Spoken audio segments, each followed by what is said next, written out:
இந்தாம்மா இந்த சிலையை கட்டிட்டு வாமா. நீ கட்டியிருக்க சிலை நல்லாவே இல்ல.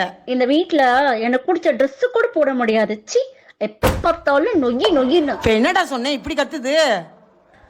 ஏய் சேலையை தானே மாற்ற சொன்னாங்க, மாற்ற வேண்டியதானே? எனக்கு பிடிச்ச மாதிரி தான் நான் போடுவேன். ஏ சத்தியமா இந்த ட்ரெஸ்ல குரங்கு மாதிரி இருக்குடி. குரங்கு தாண்டா நானு. இந்த குரங்கு ஏன் கட்டிட்டு வந்தேன்? அன்னைக்கே பொண்ணு பார்க்க வந்திருக்கும் போதே பிடிக்கலாம் சொல்லிட்டு போக வேண்டியதானே. இப்போ சேலையை மாற்ற முடியுமா முடியாதா? மூதேவி, உனக்கு பிடிச்சத நீயே கட்டிக்க. இந்தா டீம் என்னமாவா வாங்க. மாப்பிள்ள என் மக எங்க? குரங்கா உள்ளதா இருக்கு. என்னது? இல்ல இல்ல இல்ல உள்ளதா இருக்கு. இந்த ஏய் உங்க அம்மா வந்திருக்காங்க, வா. என்னடி சேலை கட்டியிருக்க? நல்லாவே இல்ல, வேற சேலை இருந்தா மாத்திட்டு வா. இருங்க, நான் மாத்திட்டு வந்துடுறேன். சரியான கிறுக்கச்சியா இருப்பா போல. இதைத்தனமா நீங்களும் சொன்னீங்க. அத யாரு சொல்றாங்கன்னு தான் இருக்கு. சரியான பொசக்கட்டவளா இருப்பா போல.